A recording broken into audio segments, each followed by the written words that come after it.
नमस्कार दोस्तों, मेरा नाम राजेश बब्बर है। आपके अपने चैनल वियांग एस्ट्रोलॉजी में बहुत बहुत स्वागत है। आज एक वीडियो आपके सामने प्रस्तुत करने जा रहा हूं गोचर के ऊपर। जैसे कि आप ऊपर देख रहे हैं, गोचर कैसे इस्तेमाल करें, कैसे इसको अप्लाई करें बहुत सारे इसमें वर्ड्स यूज होते हैं। ये मैं आज आपको यहाँ बताने जा रहा हूँ। तो शुरुआत करूंगा शनि के गोचर से, शनिदेव के गोचर से, माफ करना। तो शुरुआत करूंगा शनिदेव के गोचर से और आपको एक कुंडली भी दिखाऊंगा जिसके बारे में थोड़ा सा मैं आपको डिटेल्स में बताऊंगा कि कैसे गोचर अपना परिणाम देना शुरू करता है। पूरी वीडियो इसी पर आधारित रहेगी कि शनि का गोचर और उसमें मंगल देव का गोचर, इन दोनों को कैसे इस्तेमाल किया जाता है और क्या क्या इसके परिणाम होते हैं, कैसे आपको फलित यानी प्रिडिक्टिव पार्ट में इसको यूज करना है। जो लोग ज्योतिष सीख रहे हैं, बेसिक लेवल्स पे हैं, उनके लिए ये वीडियो बहुत काम आने वाला है, क्योंकि ये जो टेक्निक्स हैं ये प्रैक्टिकल एक्सपीरियंस के बाद हमने और मेरे गुरुजी ने इसको अप्लाई किया बहुत सारे चार्ट्स पे। उसके बाद आपके सामने मैं इसको प्रस्तुत कर रहा हूँ। तो वीडियो आरंभ करने से पहले भगवान गणेश जी और भगवान शनिदेव से आराधना करूंगा कि सबके घर में सुख और शांति बनाए रखें। तो आइए प्रारंभ करते हैं गोचर कैसे देखें। तो सबसे पहले एक चीज बताना चाहता हूं कि अभी शनिदेव कुंभ राशि में गोचर कर रहे हैं। लगभग एक राशि में शनिदेव 2.5 साल रहते हैं। अब उदाहरण के लिए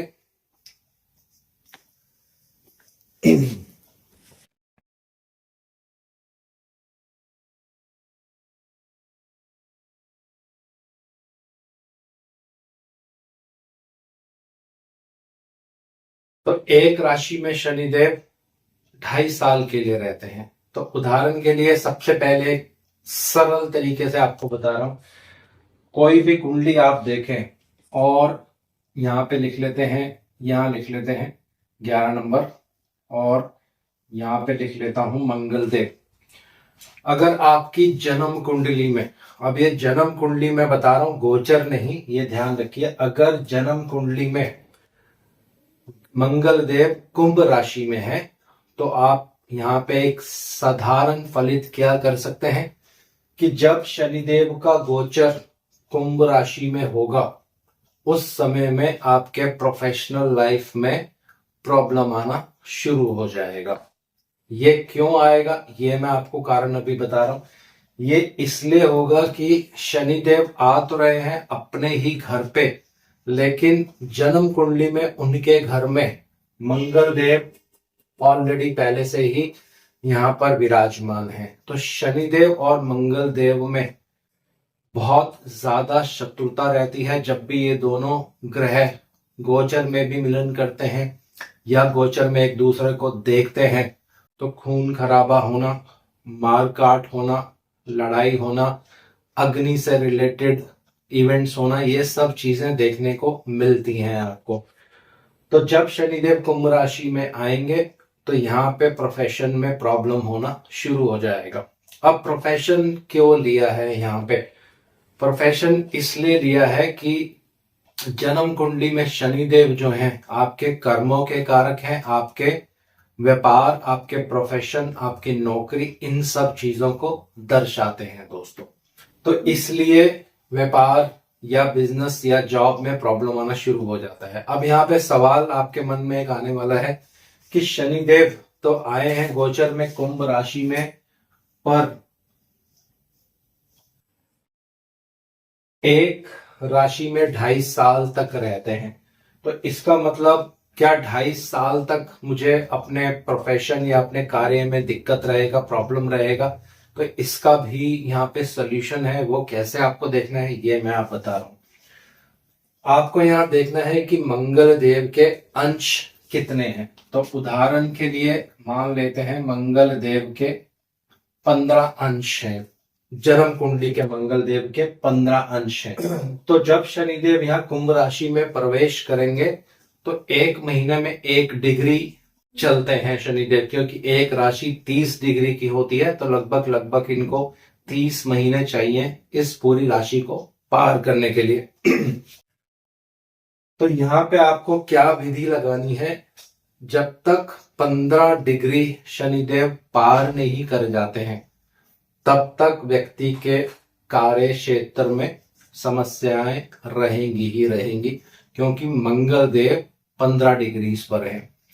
तो सिंपल सा नियम है, आपको समझ आ गया होगा। एक महीने में 1 डिग्री चलेंगे तो इनको 15 डिग्री पार करने में 15 महीने लगने वाले हैं। तो जैसे ही ये 15 डिग्री पार कर लेंगे, मंगल देव को क्रॉस कर लेंगे डिग्री वाइज, तो आपके प्रोफेशनल लाइफ में प्रॉब्लम्स ठीक होना शुरू हो जाती हैं।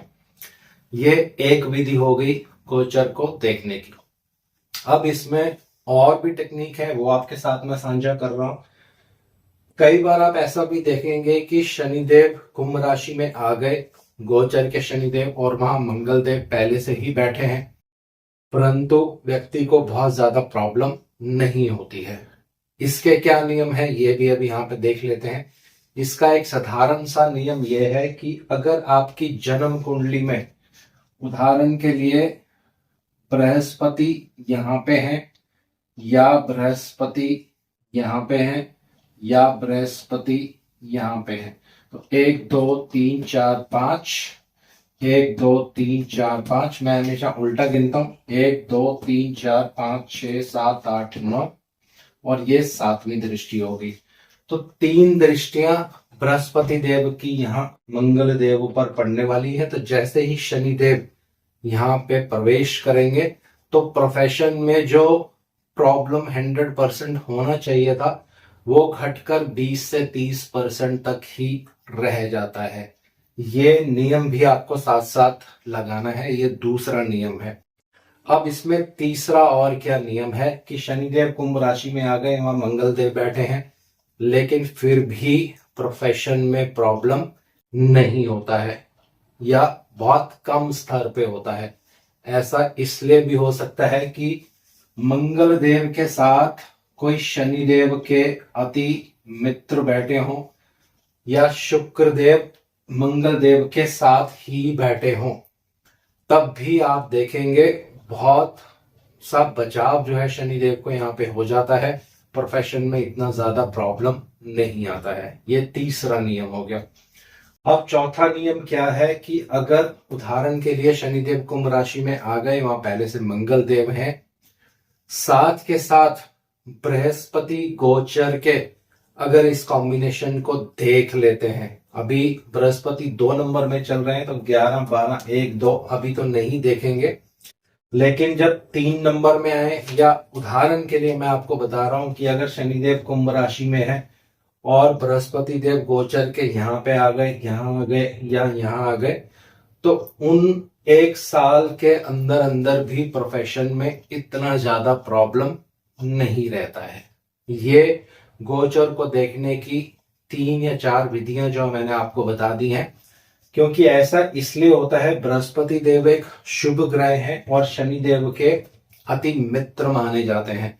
तो जब बृहस्पति देव की शुभ दृष्टि पड़ती है तो ये मंगल देव को शांत करते हैं, और शनि देव जो उनके अति मित्र हैं उनके लिए प्रोफेशनल लाइफ में चीजें बरकरार रहती हैं, कोई बहुत ज्यादा प्रॉब्लम नहीं होता है दोस्तों। ये एक विधि हो गई गोचर शनि देव के देखने की। अब इसी को दूसरे ढंग से भी हम देख सकते हैं, वो कैसे? तो उदाहरण के लिए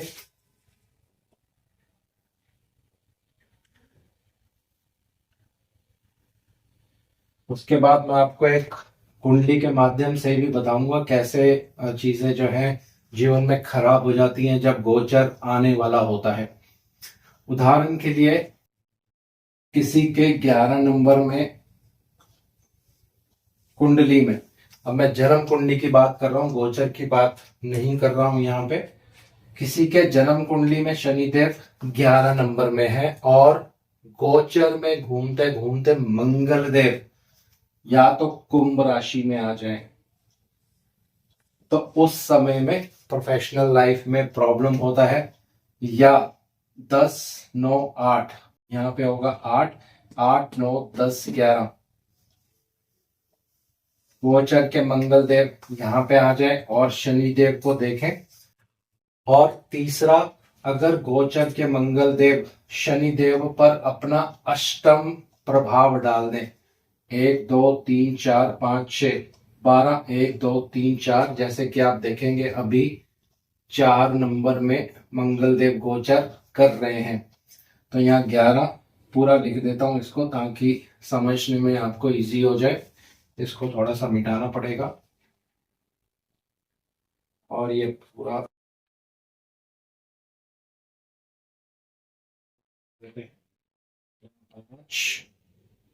6 7 8 9 10 और 11। अभी गोचर में मंगल देव, गोचर के मंगल देव हैं ये, यहाँ पे आपको ये ध्यान रखना है, ये गोचर के मंगल देव हैं। 1 2 3 4 5 6 7 8 ये कुंडली के शनि देव हैं। तो इस सिचुएशन में भी जब तक मंगल देव कर्क राशि में रहेंगे और अपना अष्टम प्रभाव शनि देव पर डालेंगे, तब तक आपको प्रोफेशन में बहुत ज्यादा प्रॉब्लम होगा। अब यहाँ पे एक क्वेश्चन जो है, बहुत एक प्रश्न जो है बहुत लोगों के मन में उठने वाला है, किस तरह का प्रॉब्लम होगा। मंगल देव को कहते हैं बाहरी व्यक्ति, आउटसाइडर्स जिसको इंग्लिश में कहते हैं।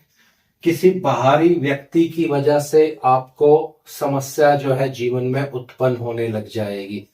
बाहरी व्यक्ति हो सकते हैं आपके सबऑर्डिनेट्स, जो आपके साथ जो काम करते हैं, आपके सहयोगी, या आपके जो जूनियर्स होते हैं वो आपके साथ जो काम करते हैं, या अगर आप ऐसी जगह पे काम करते हैं जहां अपने ऑफिस को छोड़कर बाहरी लोगों से भी कुछ आपको कामकाज करना पड़ता है, ये सारी चीजें मंगल देव के अंतर्गत आती हैं। तो इस पीरियड में प्रोफेशनल लाइफ में प्रॉब्लम आना शुरू हो जाता है।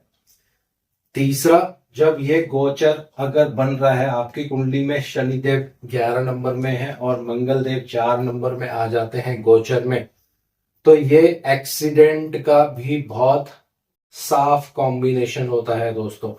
जब तक ये मंगल देव कर्क राशि पार नहीं कर जाते हैं तो ऐसे व्यक्तियों को बहुत सावधान रहना चाहिए, क्योंकि जब मंगल देव और शनि देव का 6-8 एक्सिस यानी षड्याष्टक योग बन जाता है, चाहे वो गोचर से बन जाए चाहे वो कुंडली में भी बन रहा हो, तो ये आपको एक्सीडेंट करवाता है, आपकी बॉडी में कट लगा सकता है, क्योंकि मंगल जो है चोट का कारक होता है दोस्तों।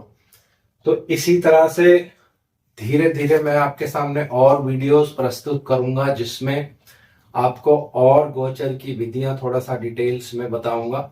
अब एक उदाहरण मैं आपको बताने जा रहा हूं, पूरा कुंडली यहाँ पे नहीं लिखूंगा, सिर्फ एक ग्रह मैं लिखने जा रहा हूं और आपको सिर्फ उसमें एक विधि बताने जा रहा हूं। उदाहरण के लिए ये 12 नंबर है और किसी की कुंडली में यहाँ पर केतु देव विराजमान है 12 नंबर में, तो यहाँ पे आएगा 11 नंबर। तो गोचर के शनिदेव अभी कुंभ राशि में गोचर कर रहे हैं और 2-3 महीने ही उनके पास बचे हैं। जनवरी पूरा बीत चुका है, लगभग मार्च में ये इस राशि में आ जाएंगे, यानी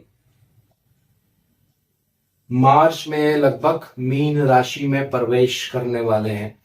तो जब कुंडली में इस तरह के योग बनते हैं, जब किसी ग्रह को अपना गोचर पार करने में सिर्फ 1-1.5 महीना रह जाता है, खासकर जब ये बड़े ग्रहों के ऊपर जो लंबे समय तक एक राशि में रहते हैं, जैसे शनि देव, राहु देव, केतु देव, बृहस्पति देव, तो इनका प्रभाव आपको 1-2 महीने पहले से ही दिखना शुरू हो जाता है।